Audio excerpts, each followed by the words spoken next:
Good evening friends. तो आज की इस क्लास में हम देखने वाले हैं वैदिक एज के बारे में। और इसके पहले की दो क्लासेस में हम देख चुके हैं स्टोन एज के बारे में और इंडस वैली सिविलाइजेशन के बारे में। उम्मीद है आपने वो क्लासेस देख ली होगी। तो आज की क्लास में हम इस वैदिक एज से रिलेटेड इस टॉपिक को पूरा कंप्लीट क्लोजअप करने की कोशिश करेंगे। ठीक है, देखते हैं। तो सबसे पहले मैं आपको बता दूं कि इसका टाइम पीरियड कब से कब तक माना जाता है। तो 1500 BCE से लेकर के 600 BCE के बीच में इसका टाइम पीरियड माना जाता है वैदिक एज। ठीक है, वैदिक एज इसको दो भागों में बांट के देखा जाता है। एक तो ऋग्वैदिक काल और दूसरा उत्तर वैदिक काल, जिसको हम लेटर वैदिक एज भी कहते हैं। इस बाइफर्केशन का ऐसा कौन सा फैक्टर है जिसकी वजह से इसको दो भागों में बांट के देखा जाता है। जब इसको लेटर वैदिक पीरियड को हम अलग से बांट के देखते हैं तो इसकी वजह है यहाँ पे लोहे की खोज। ठीक है, तो 1000 BCE के आसपास हमें एटा जिले के उत्तर प्रदेश के एटा जिले के अतरंजी खेड़ा पाकिस्तान से हमें लोहे की प्राप्ति होती है। और ऐसा माना जाता है कि वहीं से हम उत्तर वैदिक काल की शुरुआत मानते हैं। तो बस एक बात याद रखना कि लोहे की खोज ही वह सबसे प्रमाणिक घटना थी जिसने वैदिक काल को दो भागों में बांटने के लिए प्रेरित किया विद्वानों को। ठीक है, ठीक है। तो हम आगे बढ़ते हैं यहाँ से। तो ऋग्वैदिक काल को सबसे पहले देखेंगे, फिर उसके बाद में लेटर वैदिक काल को, फिर इससे रिलेटेड PY को, और जो हमने आज पढ़ा है उसके आधार पर मैंने कुछ 100 के आसपास MCQs क्रिएट किए, तो हम उनको देखेंगे जिससे कि हमें सारा का सारा रिवाइज हो जाए। तो आज की क्लास स्टार्ट करते हैं। ठीक है, तो सबसे पहले ऋग्वेद। तो ऋग्वैदिक काल की जानकारी हमें कहाँ से मिलती है? ऋग्वेद से मिलती है। ठीक है, ठीक है। तो ऋग्वैदिक काल के अंदर जो लोग थे उन्हें हम आर्य कहते थे। क्या कहते थे? आर्य। ठीक है, तो पहला प्रश्न बनता है कि आर्य कहाँ के निवासी थे, तो इनका मूल निवास स्थान क्या था? तो इसके बारे में विद्वानों के बीच में काफ़ी मतभेद है। तो एक दो तीन चार विद्वानों के मैंने पॉइंट्स यहाँ पे रखे हुए हैं जिनके अनुसार जो काफ़ी फेमस है और एग्जाम में पूछे भी जाते हैं कि इस विद्वान के अनुसार आर्य कहाँ से आए थे। इस तरीके के प्रश्न बनते हैं। तो पहला पॉइंट है कि आर्य मध्य एशिया से आए थे। ये किसने कहा है? तो मैक्स मूलर ने कहा है। ठीक है, तो माँ से माँ याद रखना, मध्य एशिया मैक्स मूलर, मध्य एशिया मैक्स मूलर। आर्कटिक क्षेत्र से आए थे, ये किसने कहा है? तो ये बाल गंगाधर तिलक ने कहा है। तो इनकी पुस्तक भी है the Arctic home of Aryans. तो ये याद रखना है। तो ये कहाँ से? बाल गंगाधर तिलक के अनुसार कहाँ से आए थे? आर्कटिक क्षेत्र से। और स्वामी दयानंद सरस्वती के अनुसार कहाँ से आए थे? ये तिब्बत से आए थे। इसमें संपूर्णानंद, LD कल्ला, गंगानाथ झा, इन तीनों के अनुसार इनका मानना है कि आर्य भारत के मूल निवासी थे। वो बाहर से नहीं आए थे। ठीक है, मूल निवासी थे आर्य। ठीक है, तो इसमें ये मैक्स मूलर का जो पॉइंट है कि आर्य मध्य एशिया से ज़्यादा प्रमाणिक माना जाता है और आज वेल एक्सेप्टेड भी है विद्वानों के बीच में। ठीक है, तो बस ये 4 पॉइंट याद रखने हैं कहाँ से आए थे। ठीक है, आगे बढ़ते हैं यहाँ पे हम। तो ऋग्वैदिक काल में आर्य कहाँ से आए थे? मध्य एशिया से आए थे। ठीक है, अच्छा एक बात याद रखना, इंडस वैली सिविलाइजेशन में हमने देखा था कि ये सिंधु सभ्यता के जो लोग थे, हड़प्पा सभ्यता के जो लोग थे, उन्हें रथों की जानकारी नहीं थी। ठीक है, और वो एक कैसे धर्मनिरपेक्ष सभ्यता थी, वहाँ कोई युद्ध वगैरह के हमें कोई साक्ष्य नहीं मिलते हैं। लेकिन ऋग्वैदिक काल में हमें युद्धों के भी साक्ष्य मिलते हैं। ठीक है, और रथों का प्रयोग भी देखने को मिलता है। ठीक है, तो ऋग्वेद के बारे में देखते हैं। ऋग्वेद के अंदर 10 मंडल हैं। इसमें पहला और 10वां मंडल बाद में जोड़े गए थे। इसमें कितने सूक्त हैं? 1028 सूक्त हैं। और ऋग्वेद की कुछ ऋचाएँ ईरानी ग्रंथ जिंदे अवस्था की बातों से हमें मतलब सिमिलर दिखाई देती हैं। ठीक है, इसकी ऋचाओं की रचना अपाला, घोषा, अत्रेयी, सची, लोपा मुद्रा जैसी महिलाओं ने भी की है। कुछ ऋचाओं की रचना। ठीक है, अच्छा एक बात याद रखना कि गार्गी का संबंध वेदों से नहीं है। ठीक है, इनका संबंध किससे? उपनिषद से है। तो बृहदारण्यक उपनिषद है एक, उसमें हमें गार्गी याज्ञवल्क्य के संवाद मिलता है। ठीक है, तो गार्गी याज्ञवल्क्य के संवाद, इसमें रचना नहीं है गार्गी ने की इस उपनिषद की, ये एक संवाद है। ठीक है, ये इनकी पति है याज्ञवल्क्य और इसमें गार्गी। तो गार्गी के बारे में इनके बीच में जो बातचीत हुई है उसके बारे में हमें जिक्र मिलता है कहाँ से? उपनिषद से। ठीक है। ऋग्वेद का 9वां मंडल सोम देवता को समर्पित है और 7वां मंडल वरुण देवता को समर्पित है। तीसरे मंडल में हमें गायत्री मंत्र मिलता है और 10वां मंडल के पुरुष सूक्त के अंदर हमें वर्ण व्यवस्था का उल्लेख मिलता है। वर्ण व्यवस्था क्या थी? तो वर्ण व्यवस्था ऐसा माना जाता है कि जो 4 वर्ण हैं, ठीक है, 4 वर्णों की उत्पत्ति ब्रह्मा के शरीर के विभिन्न अंगों से हुई है। ठीक है, तो विभिन्न अंगों से कैसे? तो जो मुख से उत्पन्न हुए उन्हें ब्राह्मण कहा गया है। ठीक है, ब्राह्मण। जो भुजाओं से उत्पन्न हुए उन्हें क्षत्रिय कहा गया है। और जो जंघा से उत्पन्न हुए उन्हें वैश्य कहा गया। और जो पैरों से उत्पन्न हुए उन्हें शूद्र कहा गया। शूद्र इसमें सबसे निम्नतम श्रेणी के होते हैं जिनका मुख्य उद्देश्य क्या है कि ऊपर की तीनों वर्णों की सेवा करना इनका मुख्य दायित्व है। ठीक है, यहाँ से आगे बढ़ते हैं हम। तो जो आर्य थे कहाँ रहते थे? सप्त सिंधु प्रदेश के अंदर रहते थे। अब ये सप्त सिंधु क्या है? तो सिंधु नदी, उसकी 5 सहायक नदियाँ, झेलम, चिनाब, रावी, व्यास, सतलज और प्लस सरस्वती, इन सातों को मिला करके हम सप्त सिंधु प्रदेश कहते हैं। तो आर्य यहाँ पे रहते थे। तो इन सिंधु की जो पांचों सहायक नदियाँ हैं जो मैंने बताया, झेलम, चिनाब, रावी, व्यास, सतलज, इनके कुछ उपनाम भी है, तो आपको याद रखना है। झेलम का उपनाम क्या था पुराना? वितस्ता कहते थे उस टाइम पे। हाँ, चिनाब को अस्किनी कहते थे और रावी को क्या कहते थे? पौरुषणी कहते थे। व्यास व्यास को विपाशा कहते थे और सतलज को शतुद्री कहते थे, शतुद्री। ऐसी एक और नदी है कुबा, कुबा किसको कहते थे? काबुल को कहते थे। ठीक है, ठीक है। तो इसमें एक पॉइंट याद रखना कि आर्यों की सबसे प्रमुख नदी कौन सी थी? सिंधु। अच्छा, कोई चीज़ प्रमुख है या नहीं है इसकी जानकारी हमें कैसे पता लगती है? तो ऋग्वेद के अंदर जिस चीज़ का वर्णन हमें जितनी बार ज़्यादा मिलता है तो हम समझते हैं कि वो चीज़ उतनी ही महत्वपूर्ण है। ठीक है, तो सिंधु नदी का उल्लेख हमें सभी नदियों में सबसे ज़्यादा बार मिलता है, इसलिए हम कहते हैं कि सिंधु नदी सबसे प्रमुख नदी थी। ठीक है, लेकिन पवित्र नदी की बात की जाए, हाँ, तो पवित्र नदी सिंधु नहीं सरस्वती थी, जिसको हम नदीतमा भी कहते हैं। ठीक है, नदियों की माता। ठीक है। अच्छा, जो आर्य थे, आर्यों का जो समूह होता था, हाँ, उनको कबीले जन कहते थे। ठीक है, जन। और इस जन का एक प्रमुख हेड होता था, उसको हम राजन कहते थे। हाँ, राजन कहते थे। तो यहाँ पे हमें एक दासरागी युद्ध देखने को मिलता है। हाँ, तो भरत जन और कुछ अलग 10 जन मिल के इन लोगों ने मिलकर के आपस में युद्ध लड़ा। भरत जन के जो प्रमुख थे उनका नाम था राजा सुदास और 10 जनों का जो नेतृत्व कर रहे थे वो थे राजा पुरु। तो ये पौरुषणी नदी के तट पे लड़ा जाता है, तो उसका नाम रावी नदी। हाँ, और इसमें राजा सुदास जीतते हैं, लेकिन फिर बाद में दोनों के दोनों मिलकर के कुरु वंश की नींव डालते हैं। ठीक है, यहीं से कुरु वंश की शुरुआत होती है। ये इस साथ में मैंने इसलिए डाल दिया क्योंकि ये दासराग युद्ध और हाइडे स्पीसीज का युद्ध दोनों सिमिलर से लगते हैं, क्योंकि लड़े सिंधु की सहायक नदियों पर ही गए हैं। हाँ, तो ये हाइडे स्पीसीज का युद्ध किसके? सिकंदर और पोरस के बीच में लड़ा गया था। ठीक है, तो इसमें सिकंदर विजयी रहता है। तो किस नदी के तट पे? वितस्ता, झेलम नदी के तट पे लड़ा गया था। ठीक है, इसमें इंद्र तो सबसे प्रमुख देवता कौन से? इंद्र है, क्योंकि इनको 250 सूक्त समर्पित है। हाँ, तो इंद्र को और क्या कहा गया? पुरंदर कहा गया। पुरंदर का मतलब क्या होता है? दुर्ग को तोड़ने वाला। और इसके बाद में दूसरे प्रमुख देवता कौन है? तो दूसरे हैं अग्नि। इनको कितने सूक्त समर्पित है? तो तकरीबन 200 सूक्त समर्पित है। और इसके बाद में तीसरे जो प्रमुख देवता आते हैं वो होते हैं वरुण। हाँ, ठीक है। अभी हमने देखा वरुण को कौन सा मंडल समर्पित है? तो 7वां मंडल समर्पित है। 7वां मंडल। ठीक है, अब बाकी के वेदों के बारे में देखते हैं। तो सामवेद, सामवेद के बारे में, तो सामवेद में किसका जिक्र किया गया है? तो गायन का उल्लेख मिलता है हमें इसके अंदर, और ध्रुपद राग के बारे में हमें इसमें जानकारी मिलती है। ठीक है, अच्छा, ध्रुपद राग सुन के ऐसा लगता है जैसे कि एक प्रश्न भी पूछा गया इससे रिलेटेड कि ध्रुपद राग की शुरुआत मध्यकाल में हुई थी या अमीर खुसरो ने की थी या तानसेन ने की थी, इस तरीके की। तो याद रखना कि इसको इन लोगों ने पॉपुलराइज किया था। ठीक है, ना कि इसको इन्वेंट किया था। इसके जिक्र हमें सामवेद में पहले से ही मिलते हैं। ठीक है, ध्रुपद राग के बारे में। और प्रत्येक वेद का अपना एक उपवेद भी है। तो सामवेद का जो उपवेद है उसका नाम क्या है? गंधर्व वेद है। ठीक है, गंधर्व वेद। इसके बाद में यजुर्वेद आता है। तो यजुर्वेद में क्या दिया गया है? तो यज्ञ कर्मकांड से संबंधित बातचीत दी गई है। ठीक, यज्ञों के दौरान किस विधि का पालन करना है, किस तरीके से करना है, ठीक, इसके बारे में।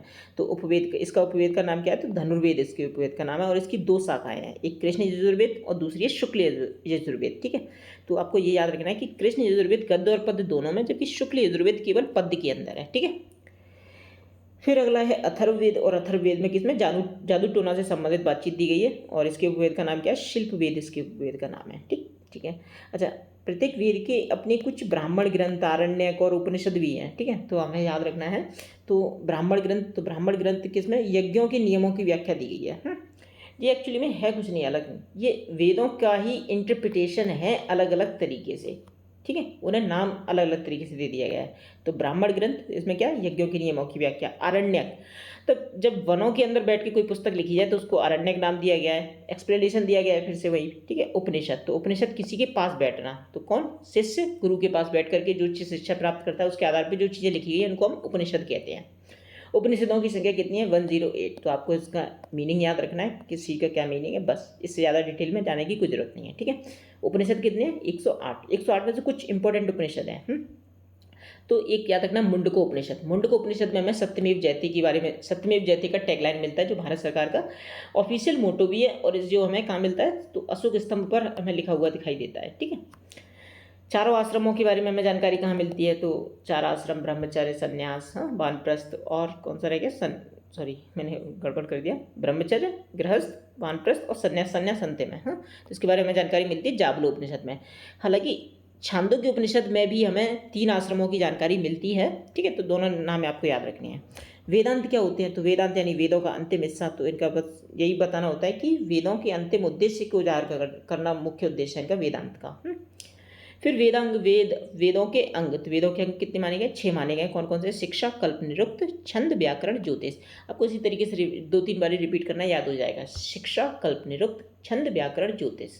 शिक्षा, कल्प, निरुक्त, छंद, व्याकरण, ज्योतिष, ठीक है।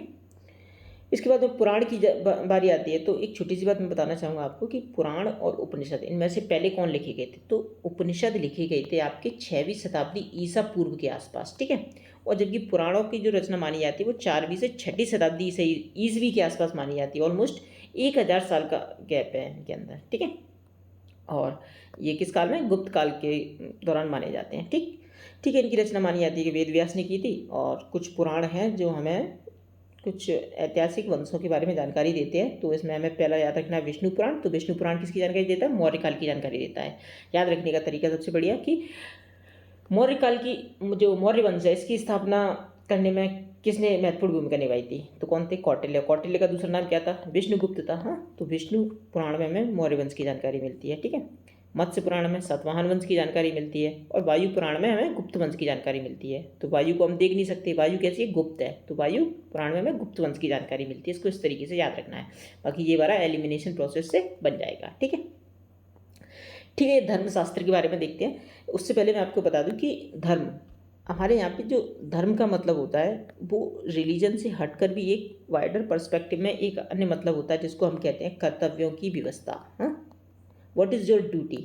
तो ड्यूटीज़ के बारे में ये जानकारी देता है, कर्तव्य, ठीक है। जैसे कहते हैं ना, ये मेरा धर्म नहीं, ये मेरा धर्म नहीं है कि मैं ऐसा कुछ करूँ, ठीक है। धर्म यानी कि मेरे कर्तव्य, मेरा कर्म, हाँ, मुझे क्या करना है इसके बारे में, ठीक है। ना कि कोई रिलीजन जैसे हिंदू मुस्लिम वगैरह, ठीक है।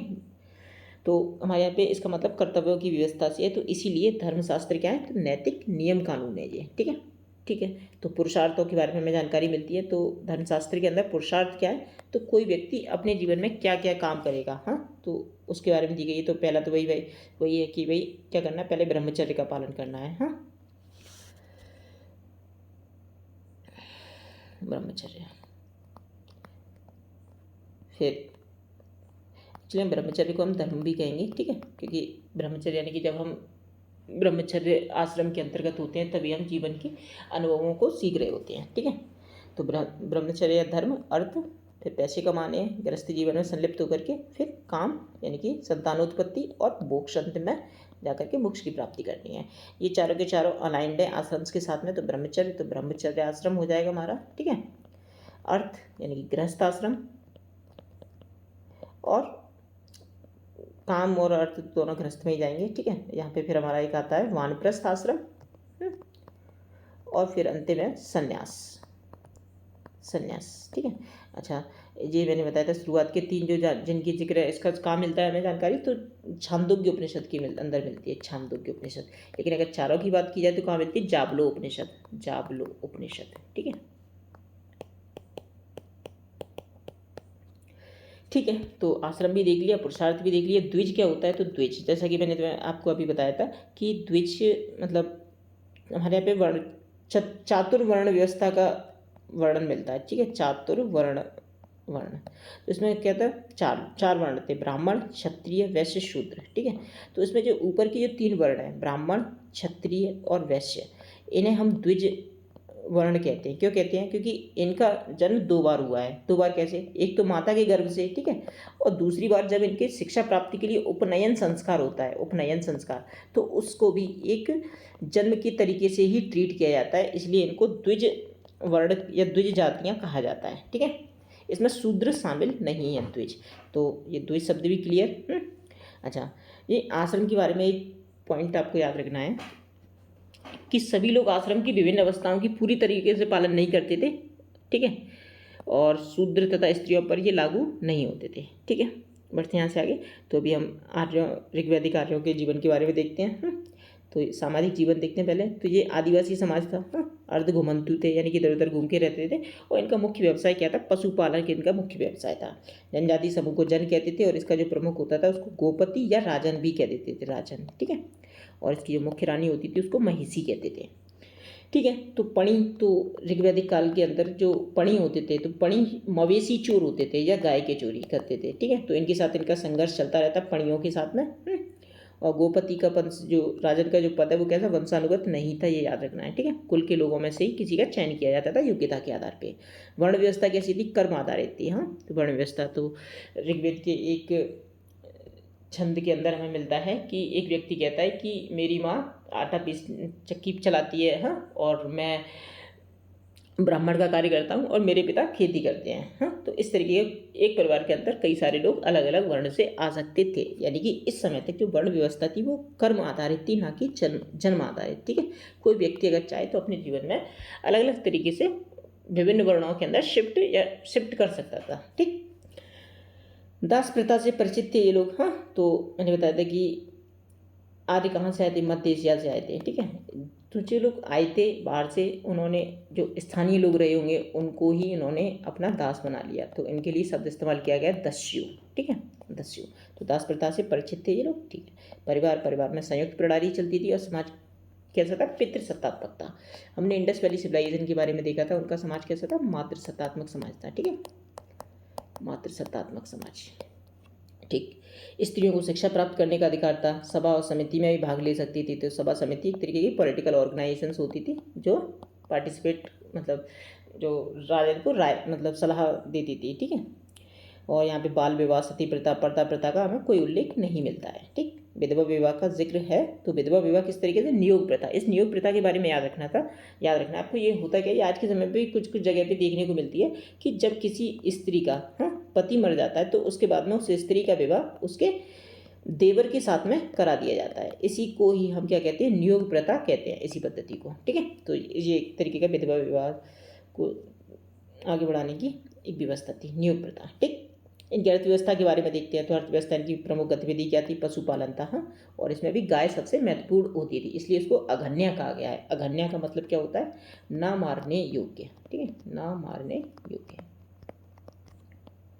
यानी कि जिसके पास भी जितनी ज़्यादा अधिक गायें होंगी वो व्यक्ति उतना ही धनवान माना जाएगा। तो उस धनी व्यक्ति को क्या कहते थे, गोमत कहते थे। गोमत। ठीक है, निजी संपत्ति का कोई सिद्धांत नहीं था, क्योंकि ये अर्धगुमंतु समाज था, तो इधर से उधर जाते रहते थे, तो इस वजह से कोई प्राइवेट प्रॉपर्टी का कंसेप्ट नहीं आया था अभी तक। ठीक, निष्क, तो ये सोने की जो मुद्रा होती थी उसे निष्क कहते थे। ध्यान देने वाली बात है कि ये शब्द मिलता है हमें। ठीक है, अब इस बात के कई साक्ष्य नहीं मिलते हैं कि इसका कितने व्यापक स्तर पर इसका उपयोग होता होगा, लेकिन फिर भी जो विनिमय का जो माध्यम था वो मुख्यतः वस्तु विनिमय ही थी। ठीक है, वस्तु विनिमय आधारित व्यापार होता था। ये निष्क तो मतलब कुछ स्पेशल ओकेजन्स पे इसका प्रयोग होता हो, लेकिन इस बारे में अभी कोई ज़्यादा जानकारी हमें नहीं मिलती है इसके बारे में। ठीक है, और कर व्यवस्था भी नहीं थी, लेकिन फिर भी अगर स्वैच्छिक रूप से अगर कोई व्यक्ति राजा को कर देना चाहे तो बलि, उसको नाम दिया गया था बलि। ठीक है, तो वो स्वैच्छिक कर होता था, देना ना देना it is up to you. Okay, ठीक है, यव और जौ का हमें उल्लेख मिलता है। ध्यान देना, हमें चावल का भी यहाँ पे कोई जिक्र नहीं मिलता, क्योंकि चावल का जो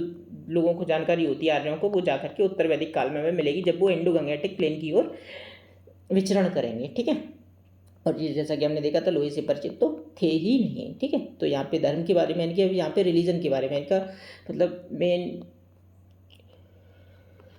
रिलीजन क्या था, तो मंदिर की बारे जानकारी नहीं मिलती, और ना ही ये मूर्ति पूजक थे। तो क्या करते थे, प्रकृति की पूजा करते थे। ठीक है, तो प्रकृति में जैसे इंद्र, अग्नि, वरुण, इन देवताओं की पूजा करते थे। ठीक है, यज्ञ में गाय को छोड़ करके अन्य जानवरों की बलि का उल्लेख भी मिलता है, यानी कि बलि प्रथा चलती थी। ठीक, और प्रमुख देवता तो जैसे मैंने पहले बताया था इंद्र थे। हाँ, इंद्र को कितने मंदिर समर्पित है, तो 250।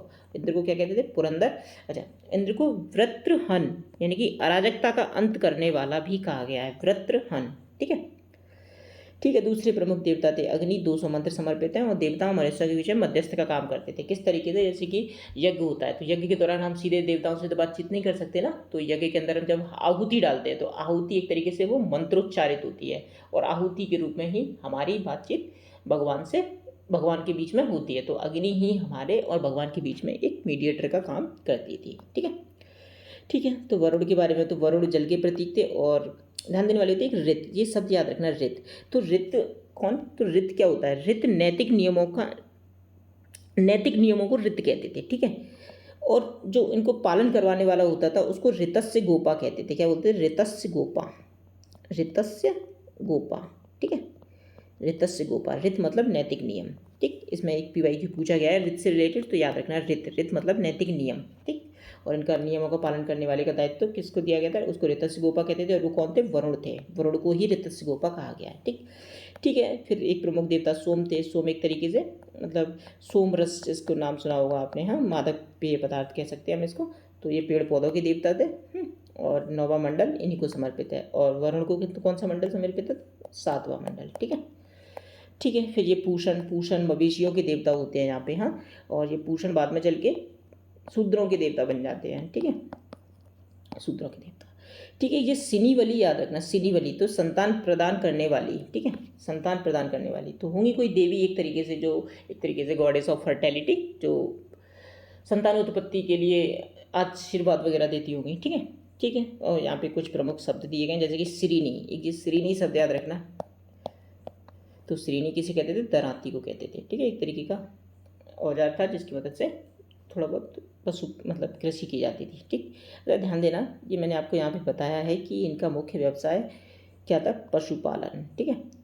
कुछ मात्रा में खेती भी करते रहे होंगे, लेकिन ये एक कैसा गौड़ व्यवसाय था, यानी कि लीस्ट डेवलप्ड ऑक्यूपेशन था, ठीक है, यानी कम विकसित व्यवसाय था इनका ये, ठीक है, ठीक है। गोजित तो गायों का विजेता गोजित कहलाता था, ठीक है, मैंने बताया यहाँ पे सबसे ज़्यादा इम्पोर्टेंट जो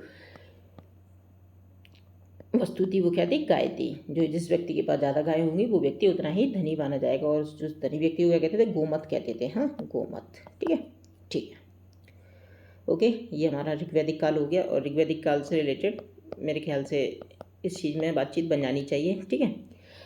अच्छा, ध्यान रखना कि ये जो भी कुछ हम कर रहे हैं अभी, हम केवल बेसिक एक तरीके से तैयार कर ले रहे हैं जल्दी से। इसके बाद में मैं आपको एक चीज़ से इंट्रोड्यूस कराऊंगा, मेरा रफ नोट्स, ठीक है। अब ये रफ नोट्स इस तरीके का है कि जिस समय मैं तैयारी कर रहा था उस टाइम पे मैंने NCERT, ठीक है, अदर टेस्ट सीरीज़ या अदर कोई मेरे को फैक्ट मिले तो मैंने उस तरीके से अपनी एक हिस्ट्री की टाइप की बुकलेट बनाई है। वो तकरीबन 115 पेजेस की है। तो मैं आपको, जब हम पूरा का पूरा ये हिस्ट्री देख चुके होंगे, एंशियंट और मेडिवल हिस्ट्री, तो मैं आपको एंशियंट और मेडिवल का पूरा उस तरीके से गो थ्रू करा के लेके जाऊँगा, जिससे कि हमारी ये सारी चीज़ें रिवाइज भी हो जाएंगी, और कुछ नई चीज़ें होंगी तो मैं आपको वहाँ पे हाईलाइट भी कर दूंगा, ठीक है। यही मेरा मकसद है कि हम चीज़ों को बारंबार कई बार देखें, जिससे कि वो हमारे सबकॉन्शियस माइंड का हिस्सा बन जाए, ठीक है। और हमें बिल्कुल तरीके से कन्फ्यूज़न बिल्कुल ना हो, यानी कि जो पक्का क्वेश्चन आ रहा है वो तो हमें करना ही है, बस वो गलत नहीं करना है, क्योंकि कठिन आएगा वो तो सबके लिए आएगा, बस हमें सरल वालों पे बिल्कुल भी चांस नहीं ले सकते।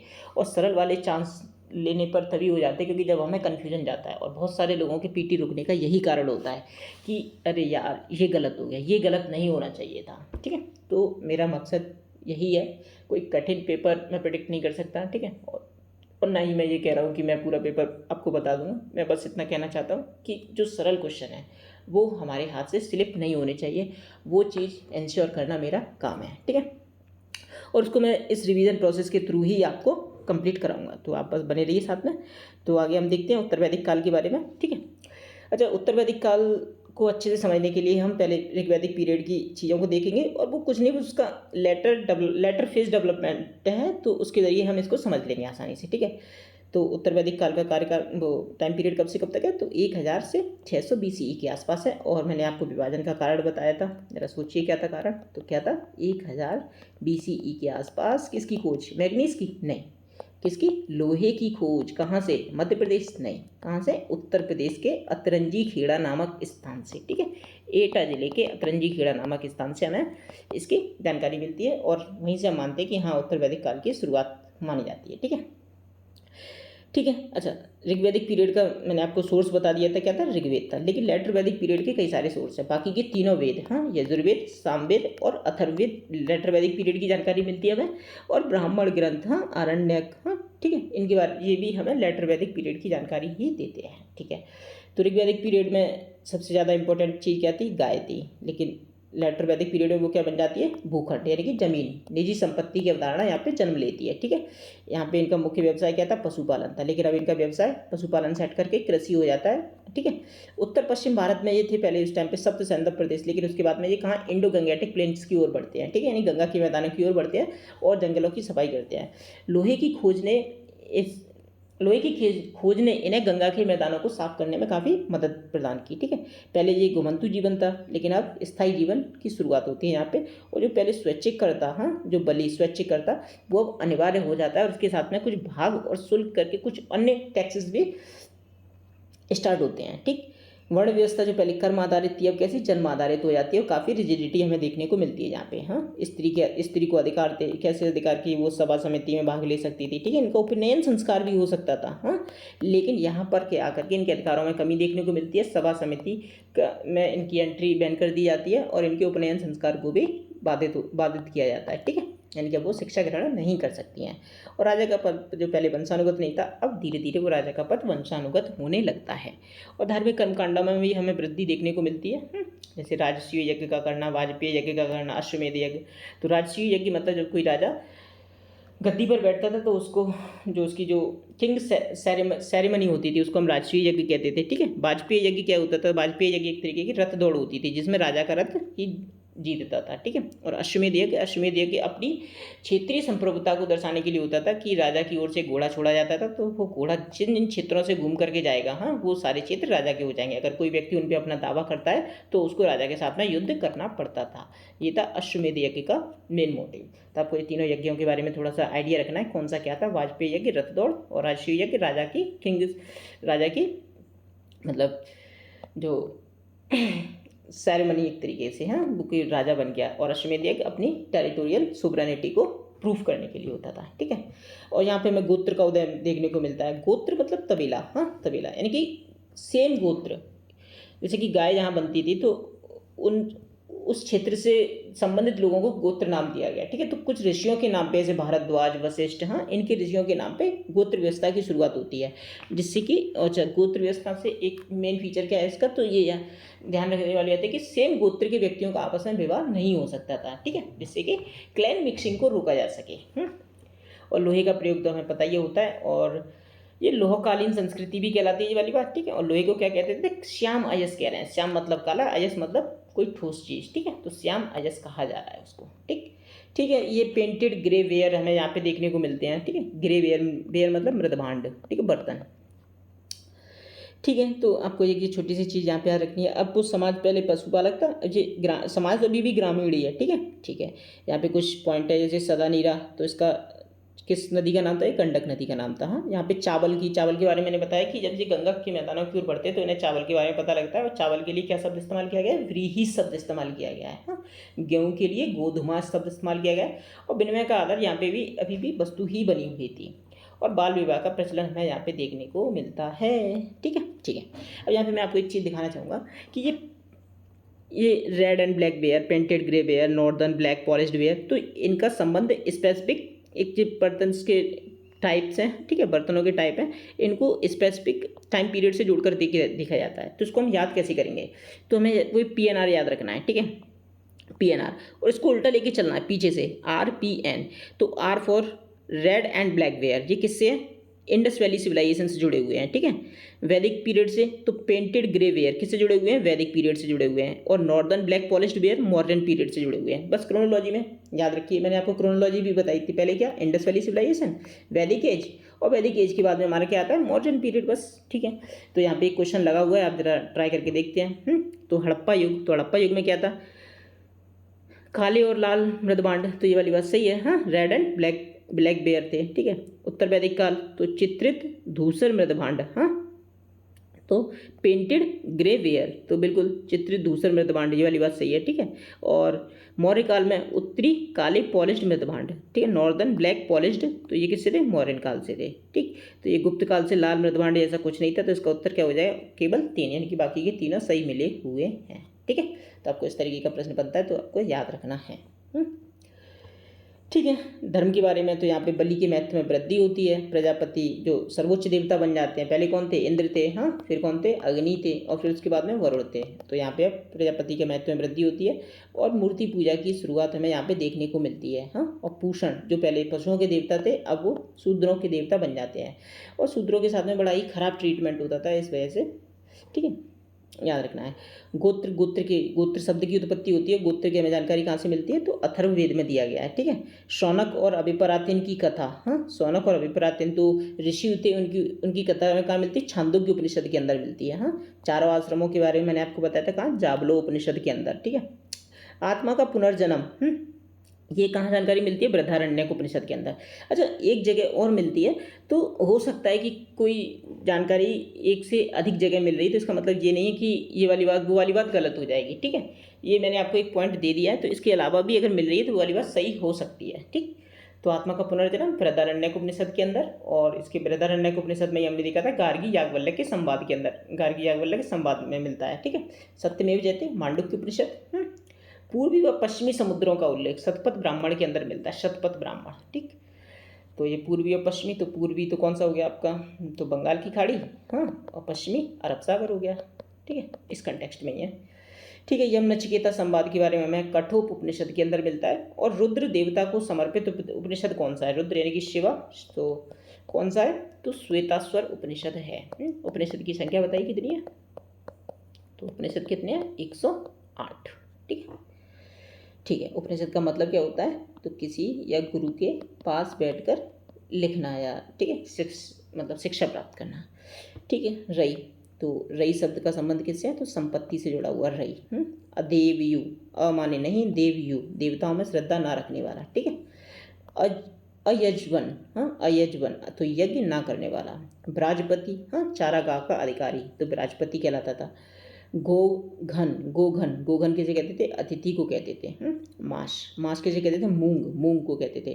कृषंत जुताई को कहते थे। कुसीदी किसे कहते थे, सूद लेने वाली। और संस्कारों की संख्या कितनी है, 16। विवाह के कितने प्रकार बताए गए, 8 प्रकार बताए गए। और अधम किसे कहते थे, सूद पर जीने वाले व्यक्ति को कहते थे। ये यहाँ पे कुछ शब्द हैं जो सीधे से पूछे जाते हैं, शब्द का मतलब क्या है, तो इस तरीके से हमें याद रखना है। इसमें विराजपति काफ़ी इंपॉर्टेंट है, आपको इसको थोड़ा सा याद रखना है विराजपति के बारे में। ठीक है, और ये संस्कारों की संख्या 16 और विवाह के प्रकार 8, ये भी याद रखना है। ठीक है, और रुद्र देवता को समर्पित कौन सा, श्वेताश्वर। ठीक है, तो यहाँ ओके। अब ये यहाँ पे कुछ 1-2 फैक्ट और है, जैसे तमिल रामायण के बारे में, तो तमिल रामायण का नाम क्या है, इरम वतारम। इसको किसने लिखा है, तो कंबन ने लिखा है। किसने, कंबन। ठीक है, जैन रामायण पौमचरियु, ये इसको किसने लिखा है, विमल सूरी ने लिखा है। हाँ, अच्छा, कमाल की बात पता है आपको क्या, कि जैन इस पौमचरियु के अंतर्गत रावण को कौन मारता है, तो रावण को मारते हैं लक्ष्मण। तो लक्ष्मण क्यों मारते हैं, क्योंकि राम एक सच्चे जैनी है। ठीक है, और जैन व्यक्ति कभी भी हिंसा नहीं करता, तो इस वजह से इसका ऐसा हमें वर्जन एक देखने को मिलता है। तो रामायण के कई सारे वर्जन है, उसमें से एक ये मैंने आपको बताया पौमचरियु के बारे में। ठीक है, इसको किसने लिखा है, विमल सूरी ने लिखा है। श्रुति ग्रंथ क्या होते थे, श्रुति ग्रंथ वेदों को कहते थे। ठीक है, वेदों का मतलब होता है, विद धातु से बना है, जिसका मतलब होता है जानना, टू नो। ठीक है, जानना।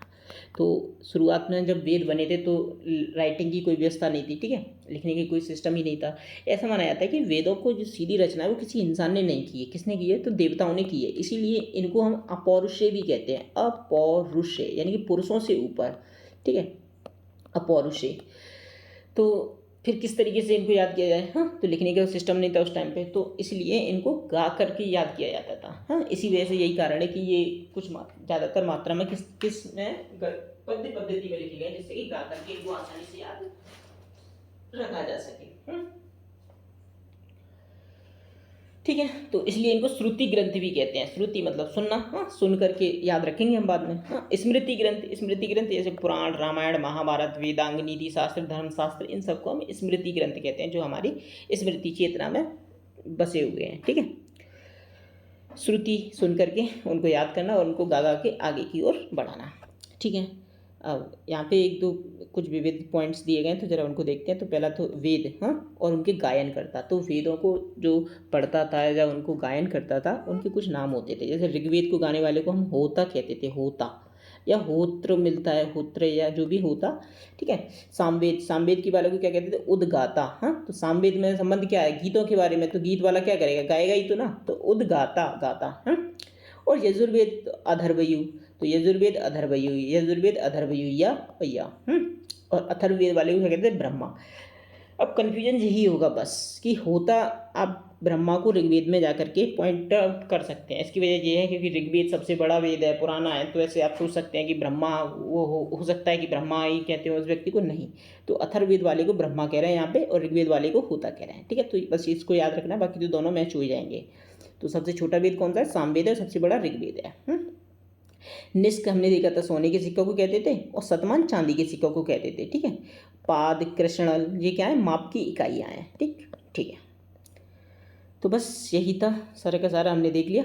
हाँ, अब इसके बाद में ज़रा PYQ देखते हैं, फिर उसके रिलेटेड जो हमने पढ़ा उससे रिलेटेड कुछ क्वेश्चंस हैं उनको लगाते हैं, जिससे कि हमने जो याद किया वो एकदम तरीके से याद हो जाए हमें बढ़िया तरीके से, ठीक है।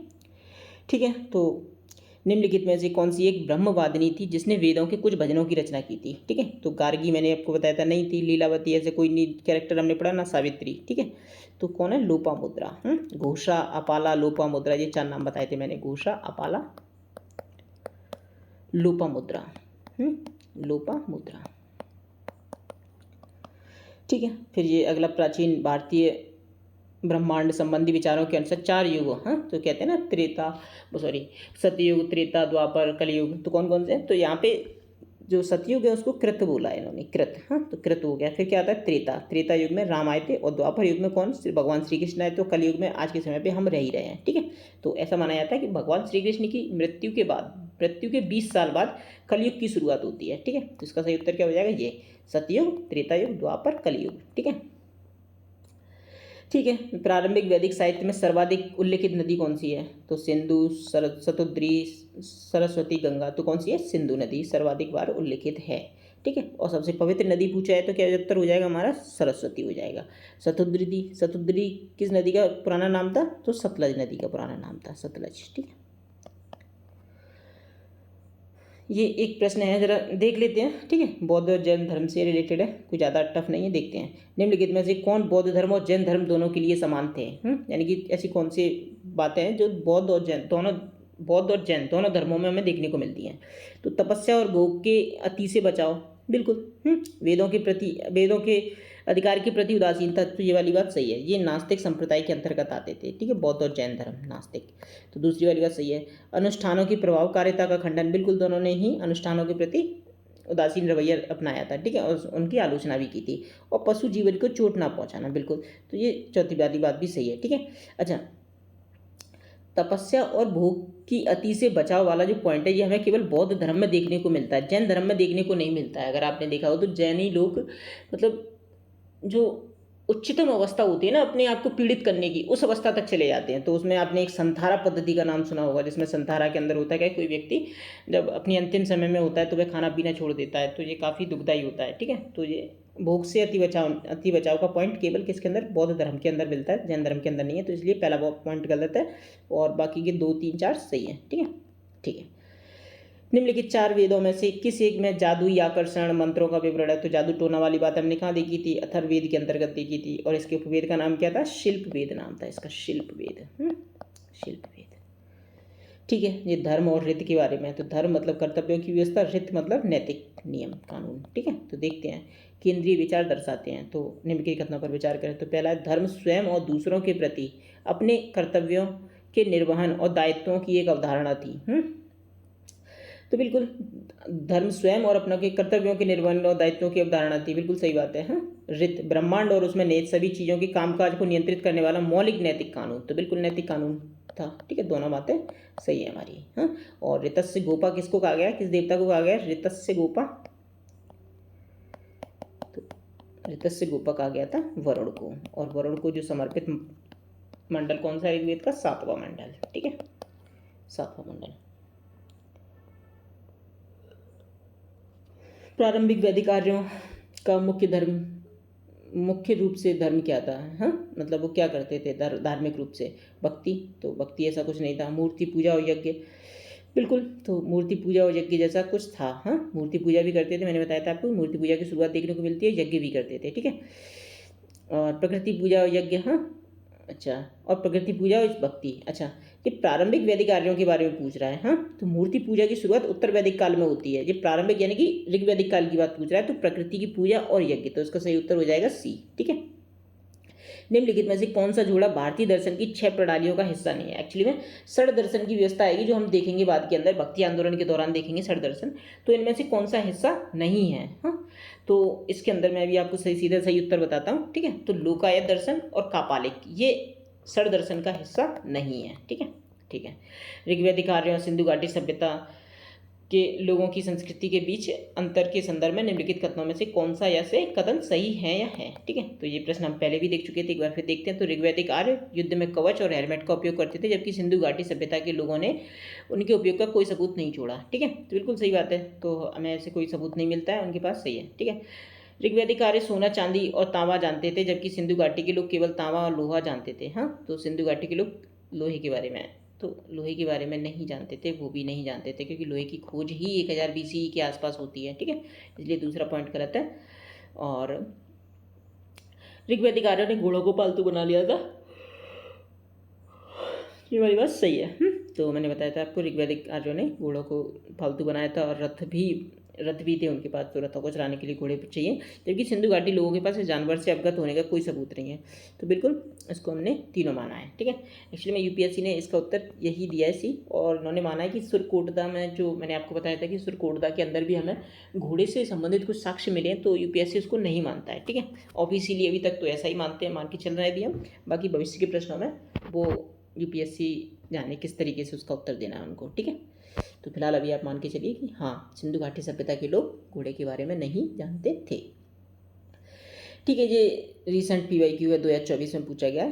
तो उपनिषदों में कोई दृष्टांत नहीं है, दृष्टांत मतलब कोई कहानी नहीं है। ठीक है, जैसे हम कहते हैं ना कि तुमने उसको देखा, अगर ऐसा किया तो वैसा हो जाएगा, यानी कि हम जब किसी से कंपेयर करके कुछ बताते तो उसको दृष्टांत कह रहे हैं। ठीक है, एग्जाम्पल। ठीक है, तो ऐसा नहीं है। तो भाई उपनिषदों के बारे में जानकारी हम किसी चीज़ को एक्सप्लेन करते हैं, तो वही एक्सप्लेनेशन में तो हम देते हैं ना जानकारी कि ये इस तरीके से है, इस तरीके से नहीं है, तो डेफिनेटली ये तो रॉन्ग हो जाएगा, दृष्टांत ना हो तो ऐसा पॉसिबल ही नहीं है।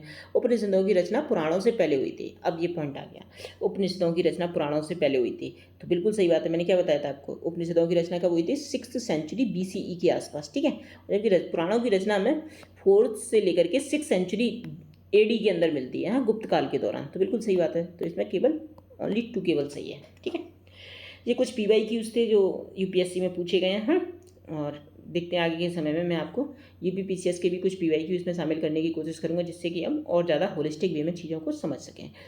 तो अभी आगे बढ़ते हैं हम। तो जो हमने पढ़ा था उससे रिलेटेड कुछ MCQ मैंने डेवलप किए हैं, ज़रा देखते हैं उनको।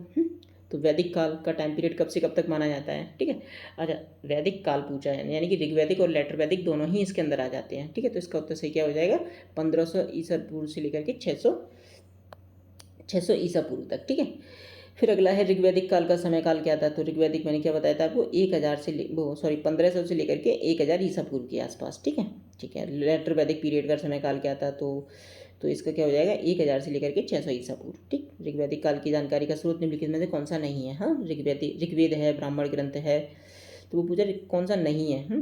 तो ब्राह्मण ग्रंथ, आरण्यक, अथर्ववेद। तो बाकी के ऋग्वैदिक काल की जानकारी का स्रोत निम्नलिखित में से कौन सा नहीं है, ऋग्वैदिक काल। ठीक है, तो हमें इसको प्रश्न को स्किप करना पड़ेगा। वैसे ये प्रश्न इस तरीके से होना चाहिए, ऋग्वैदिक काल की जानकारी का स्रोत है कौन सा है करके। ठीक है, तो ये है वाले तरीके से बनाएंगे हम इसको, तो इसका उत्तर सही उत्तर हो जाएगा ऋग्वेद। ठीक, उत्तर वैदिक काल की जानकारी के स्रोत कौन कौन से, तो मैंने आपको बताया था बाकी के तीनों वेद। हाँ, तो सामवेद, यजुर्वेद, अथर्ववेद। अभी अभी हम बेस्ट ऑप्शन चूज करने की कोशिश कर रहे हैं, नहीं तो एक्चुअली में उत्तर तो ये भी हो जाएगा, आरण्यक उपनिषद भी हैं जानकारी के स्रोत। ठीक है, तो इस वजह से और क्षमा कीजिएगा कुछ क्वेश्चंस थोड़े अप डाउन हो जाएं, क्योंकि आपको भी पता है कि क्वेश्चन सेट करने में थोड़ी सी प्रॉब्लम मतलब हो ही जाते हैं अप डाउन। ठीक है, तो कुछ क्वेश्चंस के लिए देखते हैं आगे। मैक्स मूलर के अनुसार आर्यों का मूल निवास स्थान कहाँ था, तो मध्य एशिया से आए थे मैक्स मूलर के अनुसार। ठीक है, बाल गंगाधर तिलक के अनुसार कहाँ से आए थे, तो कहाँ से आए थे, आर्कटिक क्षेत्र से आए थे। मैंने आपको इनकी एक बुक का नाम भी बताया था, the Arctic home of Aryans. 1 second, the Arctic home of Aryans.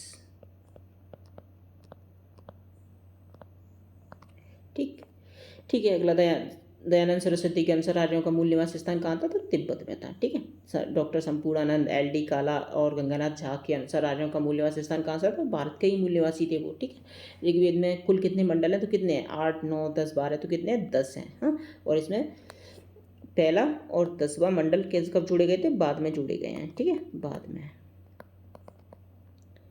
ठीक है। ऋग्वेद के कौन से मंडल बाद में जोड़े गए माने जाते हैं? तो पहला और 10वां। ठीक है। ऋग्वेद में कुल कितने सूक्त हैं? तो 1028। और किस ईरानी ग्रंथ की बातों की जानकारी ऋग्वेद से मिलती है? तो जेंद अवेस्ता। हाँ, जेंद अवेस्ता। ऋग्वेद की ऋचाओं की रचना करने वाली महिलाओं में निम्नलिखित में से कौन शामिल नहीं है? तो कौन नहीं है? गार्गी। हाँ, गार्गी। ऋग्वेद का 9वां मंडल किस देवता को समर्पित है? तो सोम देवता को समर्पित है। और वरुण देवता को कौन सा था? 7वां। हाँ, तो ऋग्वेद का 7वां मंडल किस देवता को समर्पित है? तो वरुण को। प्रसिद्ध गायत्री मंत्र किस मंडल में मिलता है? तीसरे मंडल में मिलता है। ठीक, तो ऐसे याद रखना है इसको। गायत्री, त्रि मतलब तीसरा, त्रि। ठीक है। कन्फ्यूजन हो जाता है तो इस वजह से मैंने आपको बता दिया, लेकिन अभी तो आपको लग रहा हो कि ये आसानी से याद हो जाएगा, लेकिन बाद में कन्फ्यूजन हो ही जाता है। ठीक है। तो त्रि से त्रि, हमें कन्फ्यूजन को पूरी तरीके से निस्तनाबूद कर देना है। तो बस देखते हैं। पुरुष सूक्त जिसमें वर्ण व्यवस्था का उल्लेख है ऋग्वेद के किस मंडल में? तो 10वें मंडल में। हाँ, पुरुष सूक्त। गार्गी याज्ञवल्क्य के संवाद का उल्लेख किस उपनिषद में मिलता है? तो बृहदारण्यक उपनिषद के अंदर मिलता है। ऋग्वेद में वितस्ता किस नदी का नाम था? वितस्ता कौन सी नदी का नाम था? झेलम नदी का नाम था। ठीक है, वितस्ता। और ऋग्वेद में अस्किनी किस नदी का प्राचीन नाम है? तो चिनाब नदी का। तो एक बार मैं आपको अगर रिवाइज कराना चाहूँ तो एक बार देख लेते हैं। ठीक है। तो झेलम, चिनाब, रावी, ब्यास और सतलज। ये 3। सतलज। तो झेलम का क्या नाम था? वितस्ता। वितस्ता। चिनाब का नाम था अस्किनी। अस्किनी। और रावी का क्या नाम था? और ब्यास का नाम था विपाशा। विपाशा। और सतलज का नाम था सतुद्री। और रावी का देखते हैं अभी क्या था, मेरे को भी याद नहीं आ रहा। ठीक है, हाँ, यस, पौरुषणी नदी था। पौरुषणी। पौरुषणी। ठीक है। ठीक है। ठीक है। ऋग्वेद में किस नदी को पौरुषणी, किस नदी का प्राचीन नाम है? तो किसका नाम है? रावी का। ठीक है। तो पौरुषणी नदी के तट पर ही तो वो लड़ा गया था युद्ध। क्या नाम था उसका? दासरागी युद्ध। हाँ, भरतजन, राजा सुदास और पुरु के बीच में। ठीक है। ऋग्वेद में विपाशा, तो विपाशा किसको कहा गया है? व्यास को कहा गया है। ऋग्वेद में सतुद्री किस नदी का प्राचीन नाम है? तो सतलज का है। हाँ, ऋग्वेदिक आर्यों की सबसे प्रमुख नदी कौन सी थी? तो कौन सी थी? प्रमुख नदी पूछ रहा है। हाँ, तो सिंधु थी। कितने? ठीक है। और पवित्र नदी हो जाए तो फिर सरस्वती होगा। हाँ, ऋग्वेदिक आर्यों की सबसे पवित्र नदी कौन सी थी, जिसे नदीत्मा भी कहा गया है? तो कौन सी थी? सरस्वती थी। प्रसिद्ध दासरागी युद्ध किस नदी के तट पर लड़ा गया था? तो कौन सी नदी के तट पर लड़ा गया था? पौरुषणी नदी के तट पर लड़ा गया था। रावी नदी के तट पे। और दासराग युद्ध में भरतजन के राजा कौन थे? राजा सुदास थे। ठीक है, भरतजन से। और दासराग युद्ध में 10 जनों की संघ का नेतृत्व प्रमुख रूप से किसने किया था? तो किसने किया था? पुरु ने किया था। पुरु। ठीक है। दासराग युद्ध के बाद भरत और पुरु ने मिलकर किस वंश की नींव डाली थी? किसकी? पुरु वंश की नींव डाली थी। ठीक है। और हाइडे स्पीसीज का युद्ध किन के बीच हुआ था? तो सिकंदर और पोरस के बीच हुआ था। ये पुरु और पोरस को कन्फ्यूजन न करें, इस वजह से मैंने दोनों साथ में डाल दिए थे। हालांकि दोनों की टाइमलाइंस काफ़ी डिफरेंट है। ठीक है। तो कोई आपस में संबंध है नहीं, लेकिन बस वही कन्फ्यूजन। तो कन्फ्यूजन को हमें पूरा का पूरा डिलीट करना है, तो इस वजह से मैंने इनको आपस में डाल दिया था। और आगे भी इस तरीके की चीज़ें, जो चीज़ें कन्फ्यूजन क्रिएट कर सकती हैं या सिमिलर साउंडिंग है, तो मैं उनको एक साथ डाल दूंगा, जिससे कि हम जब दोनों चीज़ें साथ में देखेंगे तो बेटर अंडरस्टैंडिंग हमारी बन सकेगी। हाँ, हाइडी स्पीसीज का युद्ध किस नदी के तट पर लड़ा गया था? तो वितस्ता, झेलम नदी के तट पर लड़ा गया था। हाँ, वितस्ता। फिर ऋग्वेद में इंद्र देवता के लिए किस विशेषण का प्रयोग हुआ है? तो किसका? पुरंदर, किलों को तोड़ने वाला। हाँ, पुरंदर। ठीक है। ऋग्वेद में पुरंदर का अर्थ क्या होता है? तो दुर्ग को तोड़ने वाला। और सामवेद का मुख्य विषय क्या है? तो क्या था? गायन। इसका जो मतलब इसको जो गाने वाला होता है उसको क्या कहते हैं? उद्गाता। उद्गाता। और ऋग्वेद वाले को क्या कहते हैं? ऋग्वेद को जो गाता है उसको क्या कहते हैं? होता कहते हैं। होता। और जो अथर्ववेद को गाता है उसको क्या कहते हैं? अथर्ववेद। उसको कहते हैं ब्रह्मा। ठीक है। ठीक है। सामवेद के उपवेद, तो सामवेद का उपवेद क्या था? क्या था? तो ज्ञान गंधर्व वेद था। देखो सामवेद में गायन के बारे में दिया गया, गंधर्व का मतलब होता है संगीत, ठीक है। तो ऐसे तरीके से याद रखना। यजुर्वेद का मुख्य विषय क्या है, तो यजुर्वेद यज्ञ की कर्मकांडी के बारे में है। यजुर्वेद का उपवेद कौन सा है, तो कौन सा यजुर्वेद का, तो इसका था धनुर्वेद, ठीक है, Dhanurveda. Not good, 1 second. Shilpaveda, Atharvaveda, I think इसका वो था आयुर्वेद था, ठीक है, Ayurveda. I am not sure about it, 1 second. Yajurveda का उपवेद, देखो गंधर्व वेद तो हमारा किसका हो गया, संगीत वाले का हो गया, सामवेद का हो गया, ठीक है, सामवेद। शिल्पवेद अथर्ववेद का हो गया, अथर्ववेद। ऋग्वेद का धनुर्वेद था, हाँ, और Ayurveda. I M confusing in between these two options. For now I am skipping this question, okay, we will later discuss it, okay. Yajurveda की 2 शाखाएं कौन सी थी, तो कौन सी थी, कृष्ण और शुक्ल यजुर्वेद। तो इसमें जो हमारा जो कृष्ण यजुर्वेद है वो किस बात में कैसा था, गद्य और पद्य दोनों के अंदर है, गद्य प्लस पद्य। जबकि जो शुक्ल यजुर्वेद है वो कैसा था, ओनली पद्य के अंदर था, ठीक है। ठीक है, कौन सा वेद गद्य व पद्य दोनों में लिखा गया है, तो कौन सा है, तो कृष्ण यजुर्वेद, ठीक है, कृष्ण यजुर्वेद। कौन सा वेद केवल पद्य में लिखा, 1 सेकेंड, हाँ सही है, कृष्ण यजुर्वेद ही हो गया, हाँ। कौन सा वेद केवल पद्य में लिखा गया है, तो कौन सा था, शुक्ल यजुर्वेद, ठीक। अथर्ववेद का मुख्य विषय क्या है, तो अथर्ववेद का क्या है, जादू टोना। अथर्ववेद के उपवेद का नाम क्या है, तो शिल्पवेद नाम है, हाँ। ब्राह्मण ग्रंथों का मुख्य उद्देश्य क्या था, तो ब्राह्मण ग्रंथ, तो यज्ञ के नियमों की व्याख्या करना। अरण्य ग्रंथ कहाँ लिखे गए थे, तो वनों के अंदर लिखे गए थे। अरण्य का मतलब ही होता है वन, ठीक है, अरण्य। उपनिषदों का मुख्य उद्देश्य क्या है, उपनिषदों का मुख्य उद्देश्य, तो वेदों के अंतिम उद्देश्य को उजागर करना, ये किसका था, तो वेदांत का था, हाँ। संगीत का ज्ञान देना किसका था, सामवेद का है, हाँ। और जादू टोना का वर्णन करना अथर्ववेद का है, तो किसका था, यज्ञों की विधि बताना, ठीक है। वैसे इसका मेरे ख्याल से इसको स्किप भी करना पड़ेगा क्योंकि ये इसकी फॉर्मेटिंग गलत है, ठीक है। 1 सेकेंड, मैं इसको डिलीट करने का व्यवस्था करता हूँ, 1 सेकेंड, सॉरी, 1 सेकेंड, ठीक है, हम इसको गलत कर रहे हैं, ठीक है, इसकी फॉर्मेटिंग गलत है। आगे बढ़ते हैं। उपनिषद शब्द का शाब्दिक अर्थ क्या है, तो उपनिषद मतलब दूर बैठना, ज्ञान प्राप्त करना, किसी के पास बैठना, ठीक है, किसी के पास बैठना। सत्यमेव जयते कहाँ से लिया गया, मुंडको उपनिषद से लिया गया है। आज 4 आश्रमों का उल्लेख किस उपनिषद में मिलता है, तो 4 आश्रमों का किस में मिलता है, जाबलो उपनिषद के अंदर मिलता है, जाबलो, हाँ। वेदांगों की संख्या कितनी बताई थी, 6, तो कौन कौन से थे, शिक्षा, याद करो, कल्प, निरुक्त, आगे छंद, फिर व्याकरण एंड ज्योतिष, ठीक है।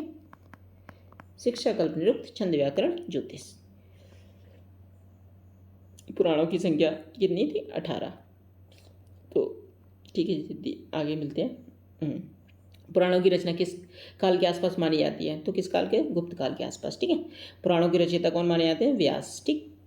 विष्णु पुराण से किस काल की जानकारी मिलती है, तो विष्णु पुराण तो मैंने बताया था मौर्य काल की स्थापना, मौर्य वंश की स्थापना में किसका रोल अहम था, तो विष्णुगुप्त का, हाँ, कौटिल्य का।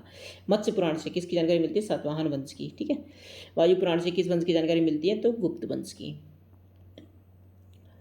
धर्मशास्त्र का संबंध किससे है, तो किससे, धर्मशास्त्र का, नैतिक कानून, ठीक है। पुरुषार्थ की अवधारणा में क्या शामिल नहीं है, तो धर्म, अर्थ, काम, मोक्ष था, मोक्ष नहीं है इसके अंदर, तो यज्ञ उत्तर हो जाएगा इसका। आश्रम व्यवस्था किन पर लागू नहीं होती थी, तो मैंने बताया था शूद्रों और स्त्रियों पर, ठीक है। ऋग्वैदिक आर्यों का सामाजिक जीवन कैसा था, पूर्णतः शहरी और स्थायी, जी नहीं। फिर आदिवासी, अर्धगुमंती और पशुपालक, यस बिल्कुल, यही उत्तर हो जाएगा हमारा, ठीक है। ऋग्वैदिक आर्यों का यही था। पूर्णतः कृषक, स्थायी, उत्तर वैदिक काल वाले बनते हैं, और व्यापारी नगरवासी तो महाजनपद काल में बनता है ऐसा मामला, ठीक है। ऋग्वैदिक काल में जनजाति समूह को क्या कहा जाता था, तो क्या कहते थे, जन कहते थे, ठीक है। ऋग्वैदिक काल में जन के प्रमुख को क्या कहते थे, गोपति, गोपति या राजन, तो गोपति और राजन दोनों ही कहते थे, तो ये भी इसका उत्तर दोनों ही हो जाएगा, ठीक है, बोथ। ऋग्वैदिक काल में राजा की पत्नी को क्या कहते थे? महिषी कहते थे। हाँ, ऋग्वैदिक आर्यों का पणी नामक लोगों से टकराव होता था। क्यों? क्योंकि ये लोग क्या कहते थे? गाय की चोरी के कारण। ठीक है। ऋग्वैदिक काल में राजा गोपति का पद कैसा था? तो पूर्णतः वंशानुगत जी नहीं, वंशानुगत नहीं, कुल के लोगों में से चयन। यस, बिल्कुल यही उत्तर हो जाएगा हमारा। वंशानुगत नहीं था, कुल के लोगों में से चयन किया जाता था। ठीक है। ऋग्वैदिक काल में वर्ण व्यवस्था किस पर आधारित थी? तो वही किस पर आधारित थी? कर्म पर आधारित थी। ठीक है। क्या ऋग्वैदिक आर्य दास प्रथा से परिचित थे? तो जी हाँ, परिचित थे। ठीक है। ऋग्वैदिक समाज कैसा था? तो कैसा था? पितृसत्तात्मक था। ऋग्वैदिक काल में स्त्रियों की स्थिति के संबंध में क्या सत्य है? तो उन्हें शिक्षा का अधिकार नहीं था। ऋग्वैदिक काल में यस था। वे सभा समिति में भाग नहीं ले सकती थी, ले सकती थी। उन्हें शिक्षा प्राप्त करने और सभा समिति में भाग लेने का अधिकार था। ठीक है। ठीक है। उनकी स्थिति दासों के समान थी, तो ये भी गलत हो जाएगा। ठीक है। ऋग्वैदिक काल में निम्नलिखित में से किस प्रथा का उल्लेख नहीं मिलता है? तो विधवा विवाह मिलता है। ठीक है। शिक्षा का अधिकार मिलता है, सभा समिति में भागीदारी मिलता है। तो बाल विवाह, सती प्रथा, पर्दा प्रथा, इनका उल्लेख नहीं मिलता है। ठीक है।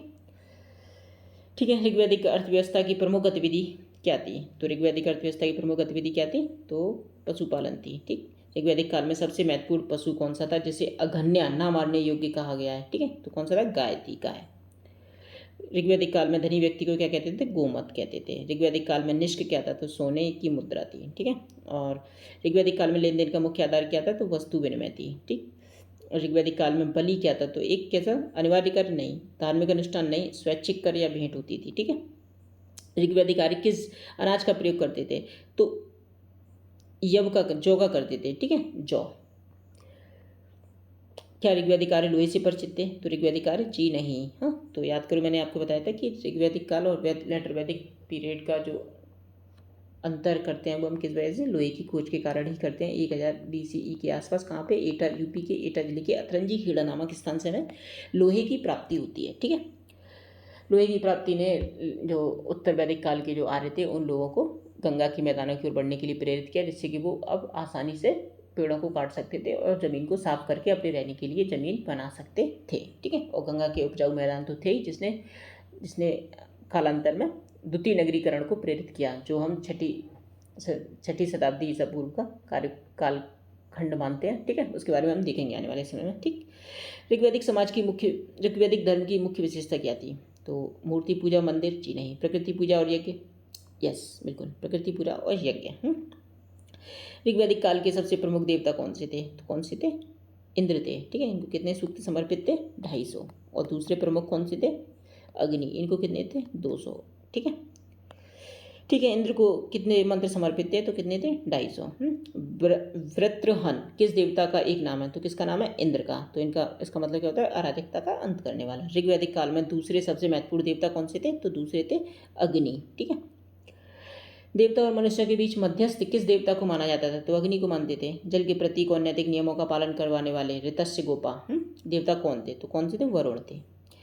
पेड़ पौधों के देवता कौन थे? तो सोम थे। मवेशियों के देवता कौन थे? पूषण। ठीक है। संतान प्रदान करने वाली देवी कौन थी? सिनीबिली। ठीक है। और ऋग्वैदिक शब्द श्रीनी का अर्थ क्या? तो यहाँ पे क्या मतलब? तराती। ऋग्वैदिक शब्द गोजित क्या क्या अर्थ है? गोजित तो गायों को जीतने, गायों का विजेता। उत्तर वैदिक काल में आर्यों का विस्तार किस क्षेत्र की ओर हुआ? तो गंगा के मैदानों की ओर हुआ था। ठीक है। और उत्तर वैदिक काल में का जीवन कैसा हो गया था? तो स्थायी जीवन हो गया था। उत्तर वैदिक काल में वर्ण व्यवस्था का आधार क्या हो गया? तो वर्ण व्यवस्था का आधार कैसे? जन्म आधारित हो चुकी थी। ठीक है। उत्तर वैदिक काल में राजा का पद कैसा बन गया था? तो वंशानुगत बन चुका था। ठीक है। उत्तर वैदिक काल में किस धातु का प्रयोग शुरू हुआ? तांबा, कांसा, सोना, लोहा। तो किसका शुरू हुआ था? लोहे का। श्यामयस कहते थे उसको। उत्तर वैदिक काल से संबंधित मृतभांड कौन से थे? तो कौन से थे? हमने क्या देखी थी ट्रिक? तो मैंने बताया था PNR, और इसको आपको रिवर्स चलना है तो RPN से चलना है। तो ये क्या हो जाएगा हमारा? IVC का। ठीक है। और ये P वाला क्या हो जाएगा? वैदिक एज वाला हो जाएगा, और ये मॉडर्न एज वाला हो जाएगा। तो P for painted grey and ware. ठीक है। पेंटेड ग्रे वेयर, तो P for painted grey ware वाला उत्तर हो जाएगा। नॉर्दर्न पॉलिश ग्रे वेयर ये किससे हो जाएगा? तो मॉडर्न एज से रिलेटेड हो जाएगा। ठीक है। Modern age. ठीक है।